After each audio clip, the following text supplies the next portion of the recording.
მოგესალმებით ძვირფასო YouTube-ის მსმენელებო და მაყურებლებო. დააგებინოთ ახალი ვიდეოთი. დღევანდელ ვიდეოში ვაპირებ ვისაუბრო ინგლისელი მწერლის არტურ კონან დოილის მიერ შექმნილ სოფლიოში ალბათ ორ ყველაზე ცნობილ პერსონაჟზე, რომლებიც არიან შერლოკ ჰოლმსი და ექიმი ვოტსონი.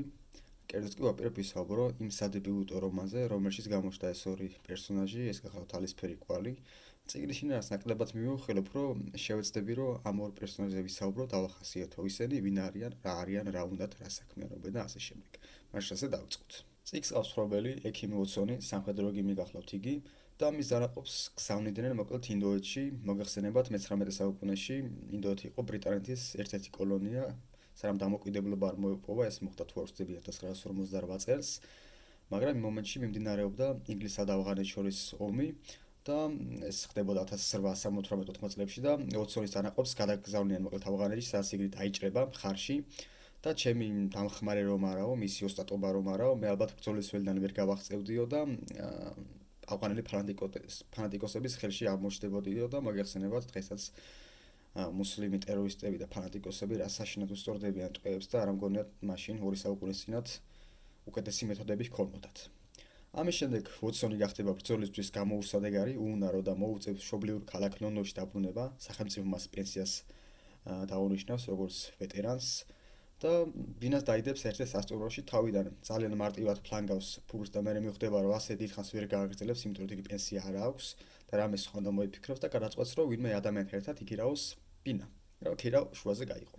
და ლონდონში სეირნობისას გადაწყდება ერთ-ერთ თავის ნაცნობს, თავის გაჭირვებას უამბობს, იმ კაცს შეეცოდება და მე ეტყვის რომ სასწაული არის პირდაპირ, დღეს მეორე ადამიანი ხარდო, მეორე ადამიანი ახარო, ვინაც ამდაგვარით ხომით მომართაო და გაგაცნობო რა იმ ადამიანსო, ვინც თხოვ ბინის ქირაობაო, თუ მოგეწონებათო ერთმანეთიო, მე შეგიძლიათ ერთად იქირაოთო მოკლედ და თავიდან გააფრთხილებს, რომ ძალიან უხსნაური ახალგაზრდა არისო და შეიძლება არც მოგეწონოსო და მოკლედ ვოტსონი დათანხმდება და ასე გაიცნობს იგი ამ ახალგაზრდა ქიმიკოს შერლოკ ჰოლმსს, მოეწონება იგი და გადავლენ საცხოვრებლად ბეიკერ სტრიტის 221 ნომერში, ერთ-ერთი ცნობილი მისამართი ახლავთ მსოფლიო ლიტერატურიდან. გადის დრო და ვოტსონი ნელ-ნელა ეცნობა თავის მეზობელს, რომელთანაც სახლში დაიარება 1000 ჯულის ხალხი, 1000 პროფესიის, მათ შორის გამოძიებლები, ციკლესტრეიდი არის და კიდე მეორე, რომლის გვერდიც აღარ მახსოვს.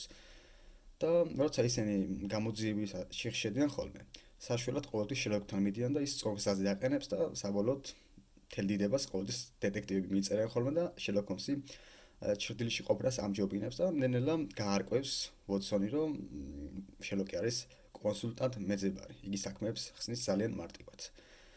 და ამის შემდეგ ვოტსონი ჩამოწერს იმ თვისებებს, იმ პლუსებს, რაც გააცნია შერლოკ ჰოლმსს. მაგრამ სანამ თვისებებზე გადავიდოდეთ, მანამდე ერთი დიალოგი უნდა გავიხსენო, როდესაც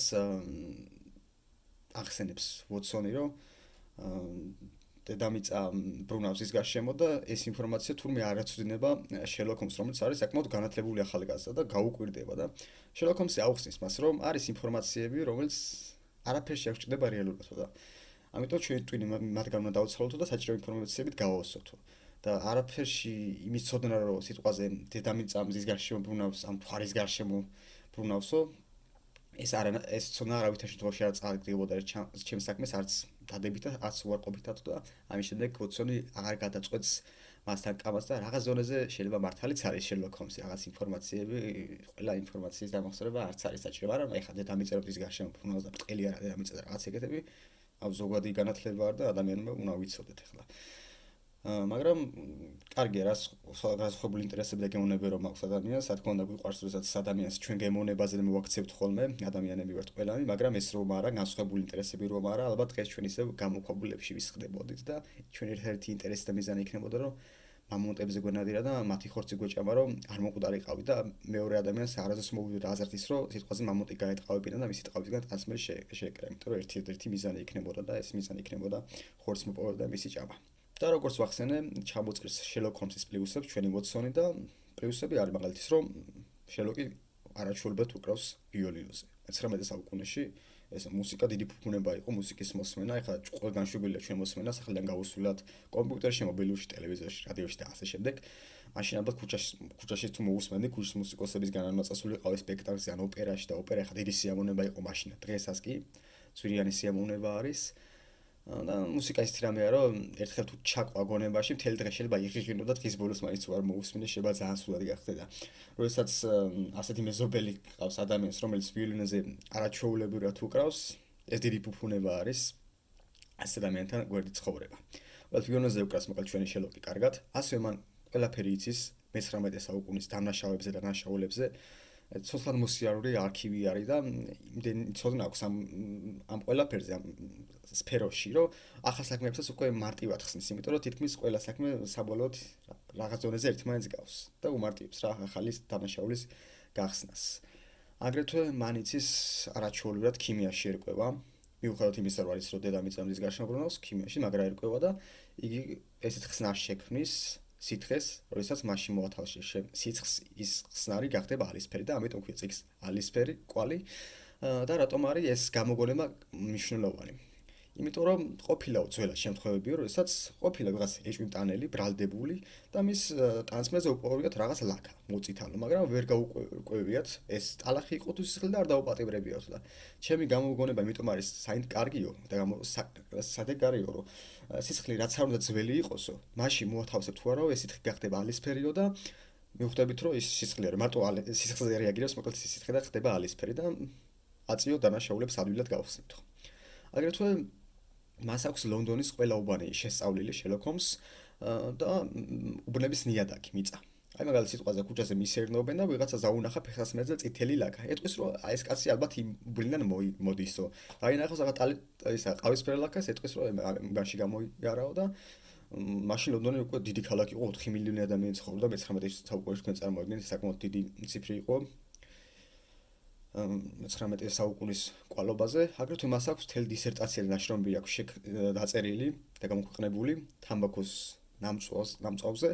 ანუ ნამწვავით შეუძლია მიხვდეს ეს ნამწვავი, რომელიც თამბაქოს ეკუთვნის და ამითაც საერთოდ გამოუძიებია საქმე. მოკლედ ძალიან საინტერესო პერსონაჟია Sherlock Holmes და მას შეუძლია ადამიანს დაკვირვებით, ჩაცმულებით, სიარულის მანერით და ასე შემდეგ მიხვდეს დაასკვნას ეს ადამიანი რა პროფესიის წარმომადგენელი არის და ვოტსონსაც რო გაისმის პირველად, რომ მაშინ ეტყვის, რომ როგორც ხდებია თქვენ ავღანეთში მსახურობთ ექიმათო.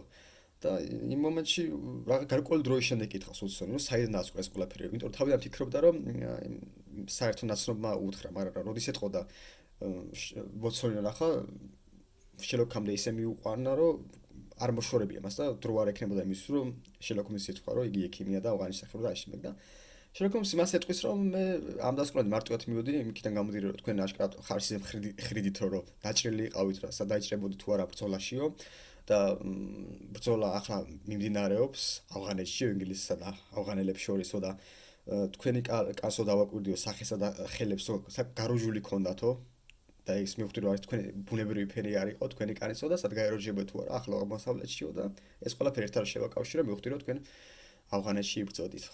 და მოკლედ Sherlock Holmes-თან მოკლედ მიზლავის დადება არ ღირს, იმიტომ რომ იგი ყოველთვის ახერხებს თვალისწინით შეუძლებით გამოიცნოს ეს თუ ის ადამიანი რა პროფესიის წარმოადგენელია და წარსულის სამსახურობდა და სად მუშაობდა და ასე შემდეგ. ახლა კი ერთ დეტალზე მინდა ვისაუბრო, ვისაც წაკითხული არ გაქვს, შევეცდები რომ ნაკლები სპოილერებით გესაუბროთ, მაგრამ ვისაც არ გსურთ, ოდნავ მაინც თუ დასპოილერებთ, შეგიძლიათ ვიდეო გათიშოთ და ბოლოსკენ გადაახვიოთ. ერთი მომენტზე უნდა ვისაუბრო, სადაც შემიძლია ერთგვარი შეცდომა არის დაშვებული, არის თქვენ შეგიძლიათ ამეთანხმოთ, შეიძლება არა. მოკლედ მოხდება წიგნში კვლელობა მიტოვებულ სახლში და მოკლულის გვერდით იქნება ბეჭედი. ამ ბეჭედს Sherlock Holmes აიღებს და ჟურნალში გაკეთებს განცხადებას, რომ ასე და ასეთი ტიპის ბეჭედი არის ნაპოვნი, თუ მობრძანებით Baker Street-ის 221 ნომერში და თქვენ ვინაობას დაამტკიცებთ. ეს ბეჭედი თქვენ გეკუთვნოდათ, გაგატანთო და მსგავს მეთოდს შემდგომში არაერთხელ გამოიყენებს. მსგავსი მეთოდი მანამდე გამოიყენა ედგარ ალან პოს მოთხრობაში, თავარ დეტექტივმა, ეს მოთხრობა გახლავთ კლუბ მორგის უშაზე. ოღონდ იქ ბეჭედს არ ეხებოდა საქმე, იქ ცოცხალ არსებას ეხებოდა საქმე. მოკლედ, საღამო ხანს მათ ბინას მიაკითხავს, მე მოხუცი ქალბატონი და ეტყვის, რომ ეს ბეჭედი ჩემი არისო და ვერ დაამტკიცებდა, რომ ისი იყო და ვერს შელოკი დაუმტკიცებდა, რომ ეს თქვენი არ არისო და გაატანს მას ბეჭედს, ამ ქალბატონს თვითონ გაეკიდება და მე გარიკვევა, რომ ეს ქალბატონი კვლელის მეგობარი ყოფილა თანამზრახველი და წიგნის ბოლოს როცა უკვე Sherlock Holmes ესწრება ვინ არის კვლელი, მასთან გაგზავნეს თავისი რაზმის ერთ-ერთ ბიჭუნას. მას ყავს მაწანწალე ბიჭების რაზმი, რომლებიც დეტექტივებზე, გამომძიებლებაზე უკეთ მუშაობენ. იმიტომ რომ როდესაც შეხა სიტყვაზე კარგი გამოსილი დამნაშავე და ციხეში არაერთხელ დაახარდა შეხება ქონია პოლიციელებთან, უკვე იცი მათი მიხრა მოხრა სიარული და ასე შემდეგ და სამოქალაქო ფორმაში ჩაცმული პოლიცია რო გითვალთვალებს, მისი სერიდან გამომდინარე შეიძლება დაასკვიროს ის პოლიციელები და უბრალოდ ქუჩის მაწნალებ ბიჭზე ვერაფერს ვერ იეჭვებდა, თან ბიჭუნებს შეუულიათ ყველგან დამალვა, აზრომა, შეძრომა და მოსმენა და მოკლედ კარგად მუშაობენ და ნახევარ შილინგს უხდის ხოლმე მოკლედ თითოეულ ბიჭუნას ჩვენი შერლოკ ჰოლმსი და ერთ ბიჭუნას გააგზავნის მკვლელთან, მკვლელი ვინ არის, რა პროფესიის წარმოადგენელი ამას არ დავაკონკრეტებ და ეტყვის რომ შერლოკ ჰოლმს თქვენი სამსახურო ჭირდებათ და მიბრძანეთ ბეიკერ სტრიტის 221 ნომერშიო. და აქ ხდება კითხვა, რატო წავიდა ეს კაცი ამ მისამართზე? მან ხო რამოდენიმე დღის წინ ჟურნალში ამოიკიდა სტატია, სადაც განცხადება, სადაც ამ მისამართზე იყო ნაპოვნი ბეჭედი და თავისი მეგობარი გაუშვა. ანუ ხო, კი ბატონო, twin ესეთი რამეა, რომ ნებისმიერი ინფორმაცია შეიძლება ამოგივარდეს საჭირო მომენტში.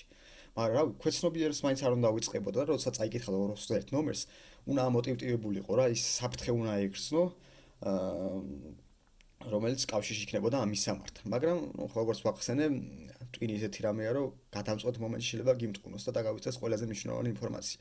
ამაზე ვფიქრობ რა, რომ წესით არ უნდა დავიწყებოდა ესეთი მნიშვნელოვანი ინფორმაცია და საფრთხე უნდა ეგრძო. რავი, შეცდომა არ არის, არ ვიცი. მაგრამ ეს საფრთხე რო ეგრძნო, წიგნი ალბათ უფრო გაიწელებოდა და სწრაფად არ დასრულდებოდა. რავი, თქვენ ასე დააფიქსირებთ, რას ფიქრობთ? კიდევ ერთხელ ვიზახოთ, twin ესეთი რამეა, რომ არ გვემორჩილება რა, მნიშვნელოვანი მომენტში შეიძლება რაღაც საჭირო ინფორმაცია დაგვაუწყდეს. არტურ კონან დოილის შერლოკ ჰოლმსზე აქვს დაწერილი 4 რომანი და თუ არ ვცდები 56 მოთხრობა, სადაც 40-მდე მოიპოვა. ჩემსახ ყველა მათგანი მაქვს წაკითხული. ვისაც დრო არ გაქვს, ვიც მუშაობ და ბევრი დრო არ გაქვს, მაგალითად რომ დიდ წიგნებს შეაჭიროთ, რავი, ეს მოთხრობები შეგიძლიათ წაიკითხო 30-40 გვერდიანი არის და რაღაცა სიამოვნებას ნამდვილად მიიღებთ. ალესფერი კვარი არის პირველი რომანი, მეორე რომანი გახლავთ 4-თან ნიშანი, სადაც მოქმედება ინგლისში ხდება და დანაშაულის საწყისებს ჩვენ ვეძებნოთ ინდოეთში, საინტერესო რომანი არის ნამდვილად, შემდეგ არის ბასკირვილების ძაღლი, რომელიც საკმაოდ მისტიკური ამბებით არის დაჟღენთილი, ზებუნებრივი ამბებით და ძალებით, ერთით შეხედით, მაგრამ ბოლოში გარკვეულ არაფერი ზებუნებრივი რაღაცა ფანტასტიკური არაფერი არ არის, საინტერესო წიგნი არის და ბოლო რომანი არის შესველი, ესაც ძალიან მომწონს, იმიტომ რომ რომანის ერთი ნაწილი ხდება ინგლისში, მეორე ნაწილში კი თხრობა მიმდინარეობს უკვე ამერიკაში, თორსტები კალიფორნიის შტატში, სადაც იმ მომენტში ოქრო იყო ახალი აღმოჩენილი და ოქროს ციებ-ცხელება მიმდინარეობდა და რაღაც სხვადასხვა კლანები და სექტები იქნებოდა დასავლეთში და იყო ერთმანეთის ხოცვა-ჟლეტვა და ასე შემდეგ და საინტერესო ამბავი მოთხრობილი, რავი, 4 რომანი არის ძალიან კარგი. ალესფერი კვალი ეს 80 გვერდიანი წიგნი. და ასევე შეგიძლიათ წელიწადში ერთხელ მაინც წაიკითხო ხოლმე, ვკითხულობ ხოლმე, რაღაც 3-4 საათის საქმე მისი წაკითხვა და არჩენ წიგნი რაღაც 200 გვერდიანებია და მოკლედ პატარა რომანები არის და სწრაფად იკითხებ, იმიტომ რომ დეტექტივები არის. აგრეთვე მინდა რომ პარალელები გავავლო, მაგალითად აკატა კრისტის შემოქმედება ამ არტურ კონან დოილის შემოქმედებასთან. თუ კი სიტყვაზე ჩვენი ვოტსონი იბრძოდა ავღანეთის ომში და დაიჭრება და მოუწევს საბშუბლის დაბრუნება, იქ აკატა კრისტის სადებიუტო რომანში კიდუმალებით მოცული საქმე სტაილში, თორსები ესე ქვია. ჩვენი მთხრობელი კაპიტანი ჰასტინგსი იბრძოდა პირველ მსოფლიო ომში და იგი დაიჭრება და მას მოუწევს ინგლისში დაბრუნება, სადაც იმ სასტუმროში გაიცნობს შემდგომ ერკიულ პუაროს და აგრეთვე 4-თან ნიშანში მეორე რომანში ვოტსონი გაიცნობს თავის მოვალ მეუღლეს და თავის მოვალ მეუღლეს აგრეთვე გაიცნობს ჩვენი ჰასტინგსი წიგნში სახელად კვლევა გოლფის მოედანზე, ერთ-ერთი საყვარელი რომანი გახლავთ აკატა კრისტის შემოქმედებიდან. ალბათ შეიძლება კიდევ ბევრი პარალელები გაივლოს არა მარტო აკატა კრისტის შემოქმედებიდან, არამედ სხვა დეტექტივებთანაც. თუმცა პარალელები რო გავრო, ამისთვის ერთი ავტორი მაინც უნდა ყავდეს კარგად შესწავლილი. ვიცით, დღეისთვის გონი საკმარისი იყო. შემდეგ ვიდეოში ვაპირებ ვისაუბრო 2 ნაწარმოებზე, ერთი გახლავთ მოთხრობა, ფრანგული მოთხრობა და მეორე გახლავთ ქართული პოემა. და ეს 2 ნაწარმოები მინდა შევადარო ერთმანეთს, პარალელები გავავლო და ასე შემდეგ და მგონი საინტერესო და ნახვადი ვიდეო იქნება, ოღონდ ჯერ არ ვიცი როდის ჩავიწერ.